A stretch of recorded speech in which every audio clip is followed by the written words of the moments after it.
한 절씩 교독합니다. 너희 권능 있는 자들아 영광과 능력을 여호와께 돌리고 돌릴지어다. 여호와께 그의 이름에 합당한 영광을 돌리며 거룩한 옷을 입고 여호와께 예배할지어다.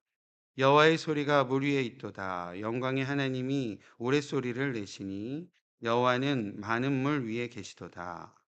여호와의 소리가 힘이 있으며 여호와의 소리가 위엄차도다. 여호와의 소리가 백향목을 꺾으시며 여호와께서 레바논 백향목을 꺾어 부수시도다. 그 나무를 송아지같이 뛰게 하시며 레바논과 시료네로 들송아지같이 뛰게 하시도다. 여호와의 소리가 화염을 가르시도다.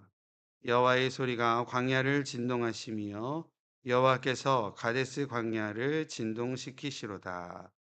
여호와의 소리가 암사슴의 낙태 여호와의 소리가 암사슴을 낙태하게 하시고 살림을 맑게 벗기시니 그의 성전에서 그의 모든 것이 말하기를 영광이라 하도다. 여호와께서 홍수 때에 좌정하셨으며 여호와께서 영원하도록 왕으로 좌정하시도다. 같이 읽겠습니다. 여호와께서 자기 백성에게 힘을 주시며 여호와께서 자기 백성에게 평강의 복을 주시리로다. 아멘. 할렐루야. 아멘. 주일이래요. 우리 새벽 토요일 새벽 주일에 나와 예배하신 우리 성도님들 주님의 이름으로 축복합니다. 어 내일 저희가 데일라이트 세이빙이 맞춰집니다. 그러니까 서머 타임이 끝나죠. 그래서 요즘에는 뭐 핸드폰으로 시계 보시니까 특별히 좀 혼란스러움은 없으시겠지만 대개 가지고 계신 그 벽걸이 시계라든지 아니면 이게 손목 시계 이런 시계들은 디지털 시계가 아닌 아날로그 시계들은 이제 1 시간씩 늦춰 놓으시면 오늘 주무시기 전에 늦춰 놓으시면 됩니다. 꼭 이렇게 서머 타임 시작하고 끝나는 그러니까 3 월하고 11 월에 항상 주일부터 시작하잖아요. 그러다 보니까 주일날 예배 오시는 분들이 시간을 좀 착오가 있으셔서 일찍 오시거나 아니면 1 시간씩 늦게 오실 때가 있습니다. 내일은 1 시간 일찍 오실 이렇게 위험이 있으십니다. 그래서 오늘 주무시기 전에 이렇게 벽걸이 시계라든지 이런 아날로그 시계는 좀 맞춰 놓으시고 주무시면 내일께 좀 불편함이 없으실 거라고 생각되고요. 저도 이제 뭐 다 맞춰 놓고 잔다고 하고 핸드폰 보고 살아가니까 특별히 이렇게 좀 실수한 적은 없는데 꼭 이제 자동차에 이렇게 있는 시계는 또 맞춰야 되더라고요. 그 예 뭐 다 인제 뭐 걱정 없이 예배 이렇게 딱 출발하는데 꼭 그 차의 시계를 한번 보고 깜짝깜짝 놀랄 때가 있어요. 그래서 여러분들도 그렇게 깜짝 놀라시지 말라고 미리 좀 강구드립니다. 이따가 카톡 통해서도 한번 성도님들께는 한번 올려드릴게요. 예전에 인제 부교역자 생활할 때 보면 이렇게 좀 연세 있으신 분들하고 이런 분들에게는 꼭 한번 전화를 드리거나 카톡으로 연락을 드려야 되더라고요. 그래서 그 성도님들께도 한번 그렇게 안내 드리도록 하겠습니다. 저희 오늘 시편 29편 말씀 읽었는데요. 시편 29편은 하나님의 이렇게 크고 놀라운 권능을 찬양하는 시라고 할 수 있겠습니다. 1 절에 보면 이제 1 절의 내용에 어떠한 내용이 나오냐면 "너희 권능 있는 자들아 영광과 능력을 여호와께 돌리고 돌릴지어다."라고 하고 있습니다. "너희 권능 있는 자들아"라고 할 때에 이 권능 있는 자들이라는 단어가 원어로는 베네 엘림이라고 합니다. 이 베네 엘림이라는 단어는 베네라는 단어와 엘림이라는 단어가 이렇게 합성된 단어인데요. 이 베네라는 단어는 아들들이라는 표현입니다. 벤이라는 단어가 아들이거든요. 그래서 그것의 복수형이 베네입니다. 그래서 아들들이라는 뜻이고 엘림도 복수형인데 엘의 복수형이에요. 저희가 엘 하면 뭐죠? 하나님이잖아요. 그러니까 신이라는 뜻인데 그래서 신들이라는 뜻입니다. 그래서 이 베네 엘림이라는 단어는 직역을 하면 신들의 아들들이라는 의미입니다. 그렇기에 여러 학자들이 여러 이렇게 해석을 하는데 "천사들을 지칭하는 단어이다."라고 이야기하는 학자들도 있고, 이 엘림이라는 이 신들이라는 단어가 "이방 신들을 의미할 때 사용된 표현이다."라고 해서 "이방 신들의 아들들", 다시 말해서 이방인들을 뜻한다, 이렇게 이야기하고 있는 학자들도 있고, 또한 다 통틀어서 힘을 가지고 있는 모든 통치자들을 가리키는 말이다라는 견해들도 가지고 있습니다. 네, 이런 여러 가지 해석들이 있지만 오늘 저희가 시편 29 편을 읽는 우리들에게 있어서 무엇보다도 중요한 것은 우리들과 같이 이렇게 평범한 인생들뿐만 아니라 권세 있는 자들, 힘 있는 자들도 하나님을 찬양해야 된다라는 이러한 말씀을 우리가 읽을 수 있고요. 또한 더 나아가서 힘 있는 자들이 가지고 있는 자신의 능력과 또 자신의 영광, 이것의 모든 기원이 여호와 하나님께 있음을 기억하여 그 능력과 영광을 하나님 앞에 돌려야 된다라는 이러한 권고로도 우리가 읽을 수 있다라는 사실입니다. 우리가 이러한 것들 기억했으면 좋겠습니다. 우리 주 하나님께서 모든 것 위에 뛰어난 하나님이심을 우리가 믿었으면 좋겠습니다. 믿으시죠? 아멘.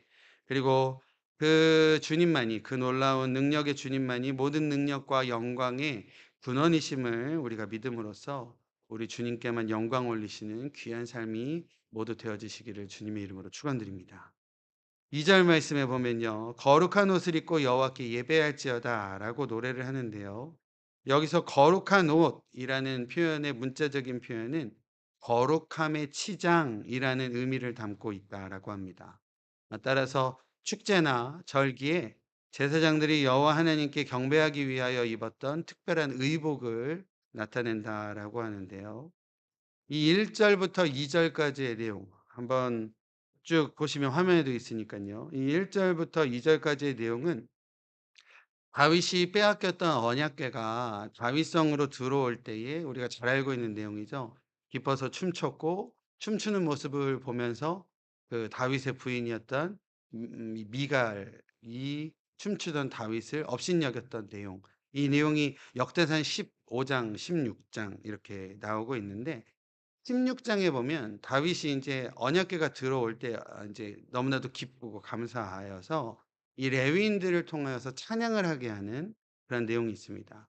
근데 그 내용의 한 부분을 제가 한번 읽어 드리면, 이 오늘 시편 29 편의 1-2 절하고 매우 유사하기 때문에 제가 한번 소개해서 읽어 드릴게요.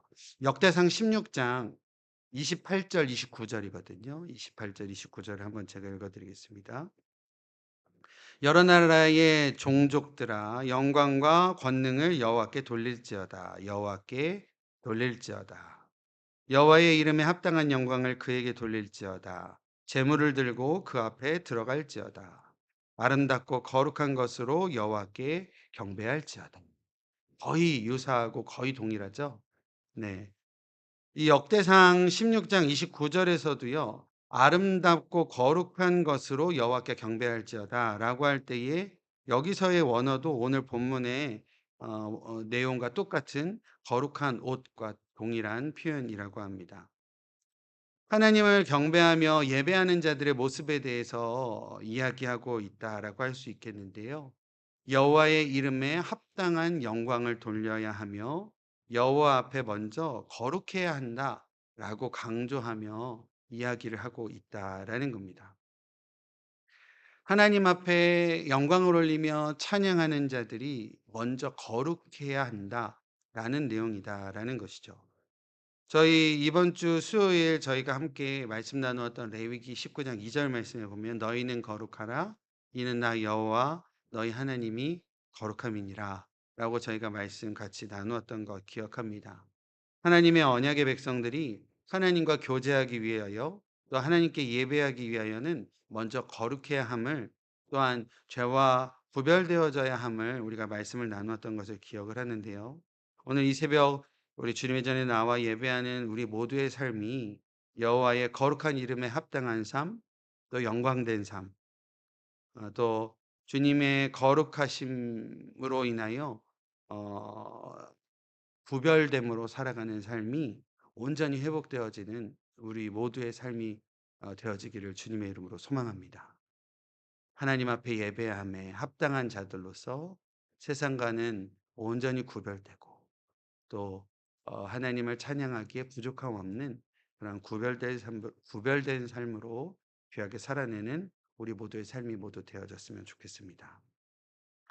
이어지는 3 절에서부터 9 절까지의 말씀은요. 다윗이 여호와의 소리에 집중을 하고 있습니다. 여호와의 소리라는 이 원어는요. 콜 아도나이라고 합니다. 3 절에서부터 9 절까지 중에 6절 말씀을 제외한 모든 말씀이 원어적으로 콜 아도나이로 시작을 하고 있습니다. 여호와의 소리라는 표현을 다윗이 집중하여서 이 3 절에서부터 9 절까지를 찬양을 하고 있는데 쭉 내용을 보면 여호와의 소리는 태초부터 이 권능 가운데 있었던 소리였고 또 여호와의 소리는 마치 번개와 같아서 레바논의 화려한 백향목과 같은 그러한 교만하고 또 거만한 자들 그리고 세상의 왕들을 모두 꺾으실 만큼의 힘과 위엄을 갖고 있다라고 다윗은 선포하며 이렇게 찬양을 하고 있습니다. 또한 8절 내용을 보면 여호와의 소리가 광야를 진동하시며 여호와께서 가데스 광야를 진동시키시는도다라는 이러한 표현을 통해서 온 땅을 흔드실 만큼의 하나님의 크고 위대한 권능이 있음을 노래하고 있는 모습입니다. 이 찬양의 내용은 여호와 하나님의 어떤 우주적인 권능, 또 놀라운 권위를 다윗이 믿고 선포하고 있는 내용이라고 할 수 있겠습니다. 그런데 이 다윗의 이러한 고백을 통해서 우리가 알 수 있는 것은 아까도 백향목을 꺾으시는 하나님이라는 의미가 마치 백향목과 같이 거만하고 교만하고 또 자신의 힘들을 자랑하고 자신들의 위대함을 자랑하는 이방의 왕들을 꺾으시는 하나님에 대한 어떤 위엄이라고 말씀드렸듯이 여호와의 이 소리 자체가 또 하나님의 권능과 이 권위는 주변의 국들, 이방의 족속들에게는 두려움의 대상이 되지만 하나님의 택함을 받은 백성들에게는 이 여호와의 소리는 분명한 가르침이 된다라는 사실입니다. 믿으시죠? 네. 당신의 사랑과 당신의 뜻하심을 우리에게 알려주시는 귀한 음성이 된다라는 사실을 우리가 기억해야 한다라는 겁니다. 그렇기에 오늘 시인 다윗이 여호와의 소리에 집중하고 있는 것이라고 할 수 있겠습니다. 저는요 우리 위더스 교회 성도님들이 이러한 다윗과 같이 우리 여호와의 소리에 집중할 수 있는 귀한 은혜가 있었으면 좋겠습니다. 그 우렁차고 또 권능 있는 그 하나님의 위대한 소리가 어 죄인들에게는 또 하나님을 온전히 믿지 못하는 확신하지 못하는 누군가에게는 두려움의 소리요 또 심판의 소리요 또 어떤 떨림의 소리일 수도 있겠지만 우리는 말씀을 통하여 우리 가운데 주시는 하나님의 가르침의 소리, 사랑의 소리, 인자한 소리로 우리 가운데에 다가오게 되는 은혜가 저와 여러분들의 귀한 믿음의 삶 가운데에 온전히 회복되어질 수 있게 되기를 주님의 이름으로 축원드립니다. 마지막 부분 이 10 절과 11절 말씀을 우리가 다시 한번 보면 영원하신 권능의 하나님께서 당신을 따르는 주님의 백성들 가운데에 하나님의 힘으로 함께하여 주시겠다라는 귀한 약속의 말씀인 줄로 믿습니다. 여호와께서 홍수 때에 자정하셨으며 여호와께서 영원하도록 왕으로 자정하시도다라고 할 때 이 홍수라는 표현이 나오고 있는데 이 홍수라는 단어는 히브리어로 마불이라고 합니다. 근데 이 마불이라는 단어의 원래 뜻이 범람하다라는 뜻인데 이 단어가 창세기 6장에서부터 11장 다시 말해서 노아 홍수의 사건에 유일하게 사용된 표현이라고 합니다. 곧 아까 방금 앞에 말씀에 어떤 여호와의 소리에서도 말씀드렸지만 이 홍수라는 것 자체가 악인들에게는 형벌이지만 하나님을 믿고 의지하는 의인인 노아와 노아의 가족들에게는 구원과 평강이 되었던 것처럼 우리 사랑하는 위더스 교회 성도님들의 삶 가운데도 하나님에 의해 베풀어지는 하나님의 권능과 능력, 어떤 하늘의 능력은 또 11절의 표현대로 한다면 여호와께서 자기 백성들에게 힘을 주심. 다시 말해 오늘날 우리의 삶을 살아가는 우리에게 하나님께서 주시는 하나님의 힘, 하나님의 권능, 또 하늘 복은 세상 사람들에게는 어려움이 될 수도 있겠지만, 세상 사람들에게는 심판이 될 수 있겠지만, 우리에게는 구원과 또 축복이 됨을, 평강이 됨을 우리가 반드시 기억해야 한다라는 사실입니다. 주를 믿고 의지하는 우리 성도님들 주위에 있는 저와 여러분들의 주위에 있는 여러 가지 환난과 핍박을 온전히 극복할 수 있도록 해주시는 하나님의 힘이 된다라는 사실 우리가 기억했으면 좋겠습니다. 성도가 누리게 될 영원한 하늘 복이 있음을 우리가 분명히 기억하여서 오늘도 거룩한 찬송의 옷을 입고 또 크고 놀라운 권능의 하나님을 의지하여 승리의 노래를 부르며 살아가시는 우리 위더스 모든 성도님들의 귀한 삶이 되어지시기를 주님의 이름으로 축원드립니다. 아멘. 기도하겠습니다.